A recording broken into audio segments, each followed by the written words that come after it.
My name is Brenda Achiro, and I work with Water for People as the WASH Sustainability Manager. Water for People is a USA-based organization with operations in over 5 districts in Uganda, and we do both water and sanitation programs, particularly following sanitation as a business and water as a business approaches. Now, I want to welcome you to today's virtual field visit, where we are going to be appreciating improving sanitation using the Gulper as a pit emptying device. And I believe this perfectly fits in this year's Uganda Water and Environment Week objectives, one of which is aimed at promoting research and innovation on green appropriate technologies that promote sustainable management of our environment. Now, Water for People is working together with Kampala Capital City Authority, National Water and Sewage Corporation, and the Gulpers Association of Uganda to promote sustainable pit emptying in unplanned settlements of Kampala, to avoid groundwater contamination, but also to ensure that this sludge is safely deposited in the dumping bay. So I would like to invite you, welcome, as we go through this visit.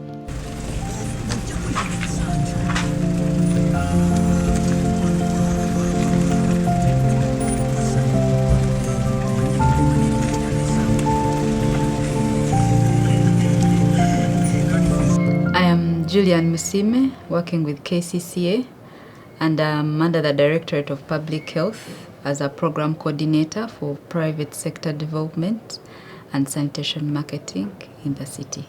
As a mandate, KCCA was supposed to ensure that our people, the inhabitants of the city, are living in a habitable and sanitary environment. However, due to our limited resources, the budget may not be sufficient enough for us to be able to run the city as required.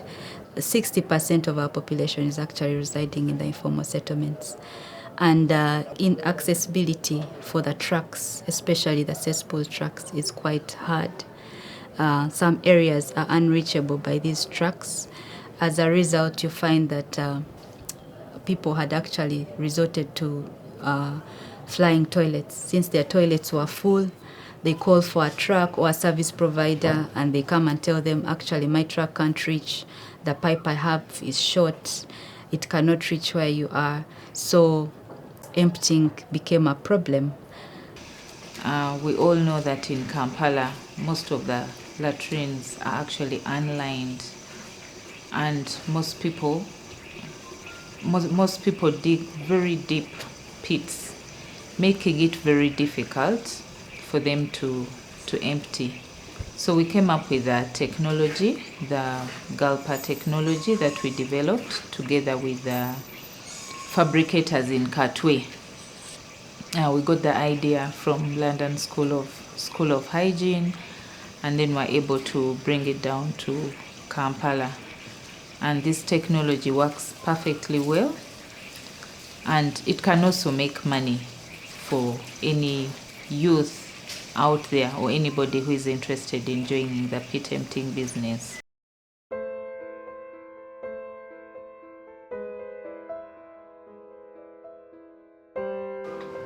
We are here at Precious Princess Junior School, where a pit emptying operation or event is taking place.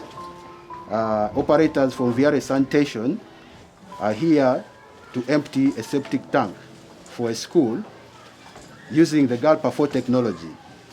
Gulper 4 technology is a technology that was developed by the Sunny Hub, or the research arm of Water for People, with an aim of sorting most of the challenges that were faced by the Gulper 1 and all the other subsequent Gulper technology series.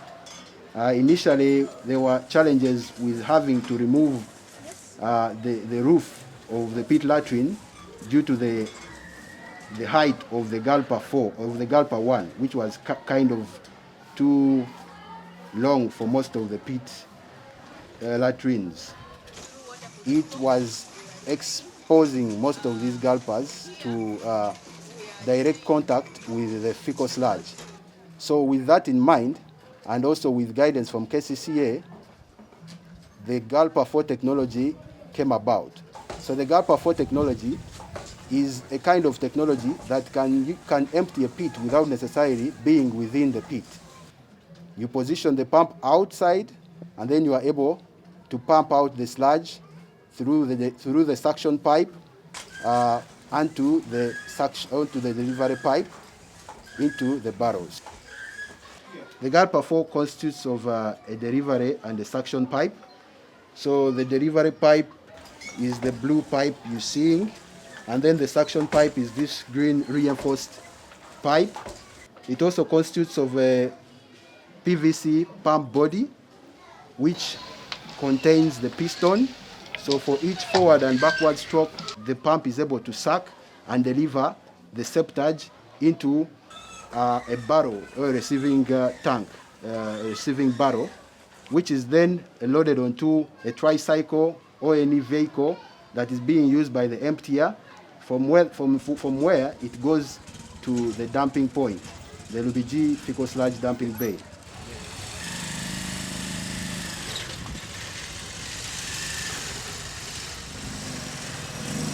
When they arrive, they reverse and park at a given dumping point. We have 3 dumping points here.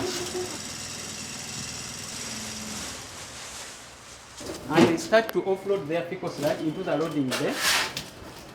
And depending on which fecal sludge, the quality, that is the thickness, we see how much we must dilute it, and then how much screening is needed. As you can see, this is too thick, and quite a lot of non-fecal waste came along.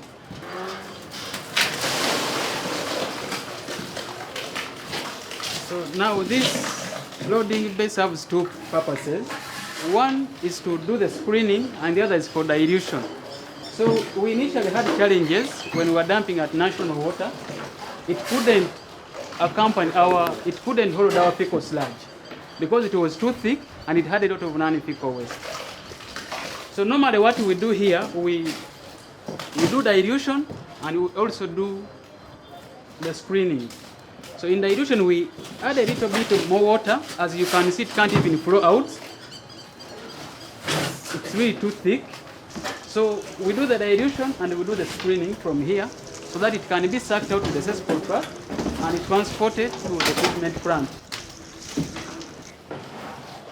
So the screening starts straight away, and it mainly contains taking out the non-fecal waste, cleaning it up and taking it out.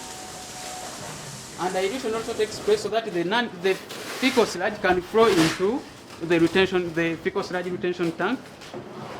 And actually this is a pre-treatment for the fecal sludge that we bring.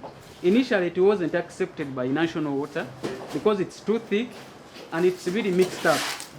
It has a lot of non-fecal waste, so we must first take it off. Then we dilute it a bit, after which we can suck it out and take it to national water. So after screening out the rubbish, we clean it properly and we put it at our temporal holding point. As you can see, it's really so much. This could be for 2 days, 1 or 2 days. So we load it. We first keep it here for a moment, after which we can put on this tray to be transported to the bigger collection points. The dumping bay also provides an opportunity now for another business or even employment for more women and men around Kampala. And then it's providing a service so that the emptiers don't face challenges with their businesses. Before 2016, we used to have lots of cholera outbreaks. But as we now see, the emptying has been happening in the communities.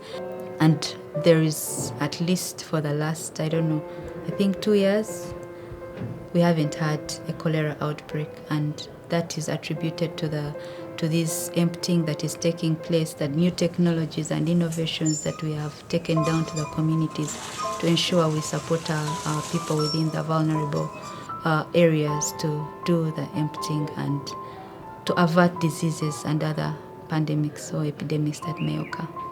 If it works out so well, we should be able to share this with colleagues from National Water and Sewerage Corporation and other towns, so that they always they provide for the Gulper entrepreneurs. Because as we speak now, most of the treatment plants don't provide for thick sludge. We hope to provide a design that can be used in the sector to address the challenges, which if you look at 70% of Uganda's population that depends on unlined pits, it will be a solution that will definitely make a difference.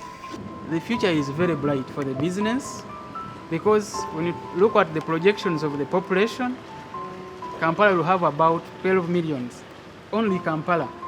And when you look at the 2.5 million people that we have now, who generate about 900,000 liters of fecal sludge on a daily basis. So all this quantity will have amplified then. So the business must actually have grown as well, must grow with a growing population. For the Gulper entrepreneurs, we have many still coming on board.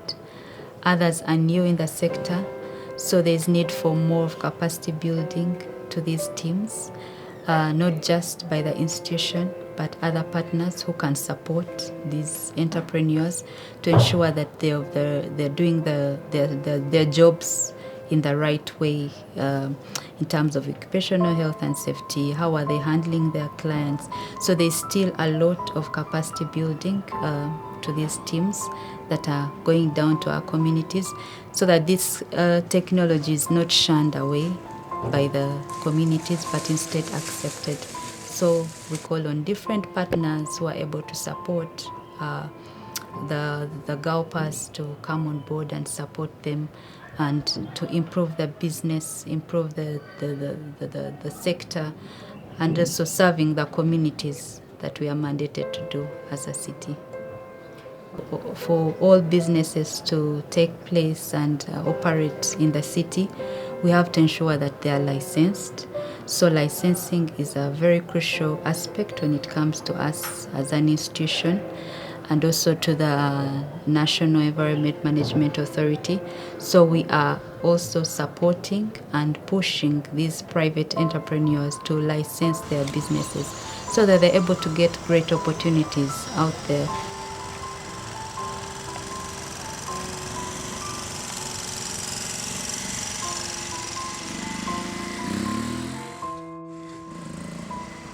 Welcome back from the field visit. I hope you enjoyed it. I especially want to thank the organizers of the Uganda Water and Environment Water Week for giving us an opportunity to share this innovation. I would also want to thank National Water and Sewerage Corporation, Kampala Capital City Authority, and the Gulpers Association of Uganda, with whom we work. I hope you enjoyed it, and please have a great weekend.